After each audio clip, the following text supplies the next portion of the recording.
आज की जो प्रमुख वार्ता थी सीमांत भैया, इस वार्ता में विशेष क्या हुआ हम टेट पास पारा शिक्षकों के लिए, जरा जानकारी देने की कृपा करें आप। देखिए, आज टेट पास की ओर से हम लोग कुल 8 सदस्य जो है वार्ता में गए थे। 11:30 बजे तय समय में वार्ता प्रारंभ हुई और वार्ता में सबसे पहले जयंत मिश्रा जी के द्वारा बताया गया वेतनमान के विषय पर कि ये लोग जो है हाई कोर्ट में इनका एक मामला था, उस मामला में इनको इनके अगेंस्ट में तीनों जो इनकी बातें थी, रेगुलाइजेशन, मिनिमम ऑफ पे scale and same work and same पे, तीनों विषय पर इनको हार मिली है। तो उस विषय पर हम लोगों का जो ग्रीवांस हम लोग रखे कि भाई कोर्ट की जो प्रोसीडिंग थी और कोर्ट की जो जजमेंट थी उसमें साफ लिखा हुआ था कि ये टोटली पॉलिसी मैटर है, स्टेट कैन डिसाइड, और स्टेट यहाँ तक कि रिवाइज्ड पे स्केल भी उस पर जारी कर सकती है। ये उनका जजमेंट में जिक्र है जिसको हमने पढ़ करके सुनाया।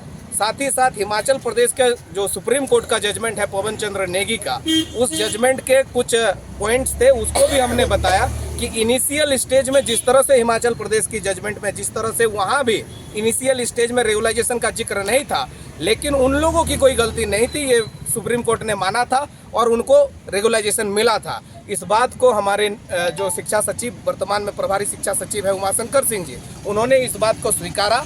और जो वेतनमान एक तथाकथित जो कोर्ट का हवाला देकर के हम लोगों को जो है मृत घोषित कर दिया गया था वेतनमान को, उसको हम लोगों ने जिंदा कराया और पुनः वह महाधिवक्ता से परामर्श लेने की बात कही।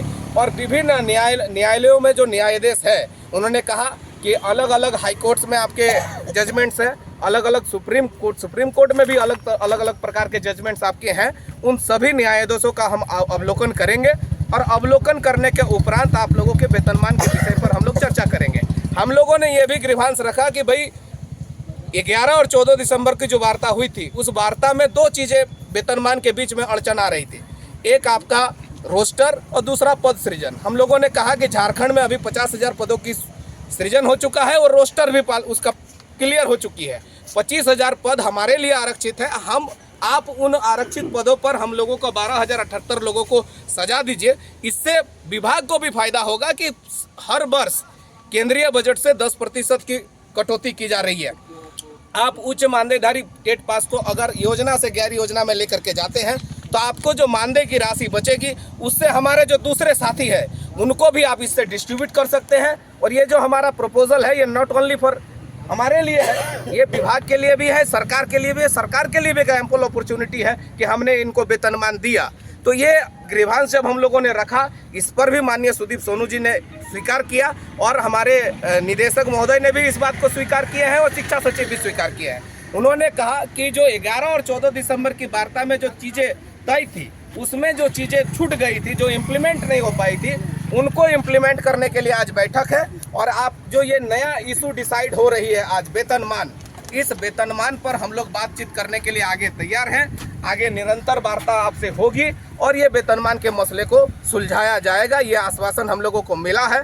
दूसरी, हम लोगों ने जो उच्च मानदेय जो हमारे 628, 125 दोनों लेवल के टेट पास जो लोग थे उनके लिए भी हमारे बात रखा गया था, उस पर भी आश्वासन मिला है कि उनको उच्च टेट पास का मानदेय मिलेगा।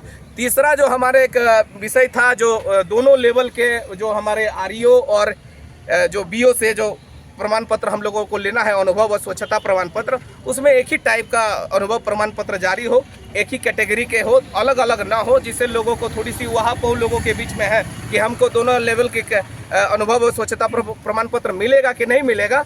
इस पर उन्होंने सहमति है, प्रोसीडिंग में भी आ गई है। अंततोगत्वा जब हम लोगों ने देखा कि आज कोई चीज़ डिसाइड नहीं होने वाली है वेतनमान पर, तब हम लोगों ने भी अपने स्तर से एक अपनी मांग रखी है जिसमें तमाम लोगों की भलाई है। हम लोगों ने कहा है कि भाई स्वास्थ्य बीमा योजना से जिस प्रकार से लोगों को जोड़ा गया है, सेवानिवृत्त कर्मचारियों को और आपके सरकारी कर्मचारियों को, हम लोगों को कम से उन लोगों को 5 लाख दिया जा रहा है, तो हम लोग को कम से कम 2 लाख तत्काल दिया जाए स्वास्थ्य क्रेडिट कार्ड के हिसाब से। इस पर भी माननीय विनोद सिंह जी और माननीय विधायक सुदीप कुमार सोनू जी सहमत थे। उन्होंने कहा कि एक कैटेगरी के लोगों को यानी सरकारी लोगों को हमने कर रखा है, उनका प्रक्रिया खत्म होने दीजिए, वो लागू होने दीजिए, फिर आप लोगों का शुरू करेंगे, एक एक करके हम लोगों को काम करने दीजिए। तो इस पर भी प्रोसीडिंग पर आया है। दिन प्रतिदिन जो है ये चीज़ें आपको देखने को मिलती है कि भाई स्वास्थ्य लोगों का बिगड़ता है, लोगों को कम मानदेय में स्वास्थ्य से बहुत दिक्कत होती है, वो अपना इलाज सही सलामत नहीं कर पाते हैं। तो इस विषय पर, और मैं बता देना चाहता हूं कि इस विषय पर तब रखा गया जब देखे कि किसी प्रकार का इशू डिसाइड ही नहीं होना है, तो हम लोग भी अपना एक ग्रीवांस रखें कि हमारे साथियों के ज़्यादा से ज़्यादा लाभ मिल सके। बाकी आगे दिनों में जो वेतनमान पर चर्चा होना है उसके लिए हम लोग तत्परता के साथ, यकीन मानिए कि हम लोग जिस दस्तावेज के साथ गए थे इनकार वो नहीं कर पाए। हम लोगों ने अपनी बातों को सही तरीके से सरलता पूर्वक रखा है। आगामी दिनों की अगर बैठक होती है तो निश्चित तौर पर वेतनमान पर हम लोग कहीं ना कहीं सफलता हासिल करेंगे। अभी आप जिस बैठक में गए थे अड़चने भी आई हमारे और कुछ संघ के द्वारा, जरा अड़चनों को बताने की कृपा करें। बिल्कुल, जैसे देखिए जब हम लोगों ने 25,000 सीटों पर अपना दावा ठोका तब वो कह रहे हैं कि हम लोग भी एलिजिबल हैं। इस पर माननीय विधायक विनोद सिंह जी भी ने इस बात पर कहा कि भाई आप कटाक्ष किए कि आप एलिजिबल नहीं हो फिलहाल। इसको हमारे माननीय सिंटू सिंह जी भी इस बात को स्वीकारे कि अभी तत्काल तो हम लोग एलिजिबल नहीं है, फर्दर कोर्ट का क्या निर्णय होगा वो अलग बात है। तो यहाँ एक चीज है, हम लोग अपने छोटे भाई के लिए सोच रहे हैं, लेकिन उनके वहाँ बिल्कुल उनके वक्तव्यों में और उनके दिए गए विचारों पर कभी भी हमारा जिक्र नहीं रहा। किसी ने नहीं कहा कि हाँ महाधिवक्ता का परामर्श पूर्व में भी ली गई थी, उनका लिखित परामर्श आया था, टेट के फेवर में आया था, इसको देख लिया जाए। जब हम लोग कह रहे हैं इस पर किसी ने भी एक बार सहमति नहीं दिया। ये अफसोस की बात है। इससे पूर्व हम लोगों ने विधानसभा में बैठक की थी, विधानसभा में हम लोगों ने तय किया था, वहाँ उस बैठक की फोटो भी चारों तरफ जा रही है, उसमें वायरल हो रही है। उसमें हम लोग बताएं कि भाई वेतनमान, अगर वेतनमान पर बात नहीं होती है, आगे बढ़ते हैं तो हम लोग रुकेंगे, दूसरे विषय पर बात नहीं करेंगे।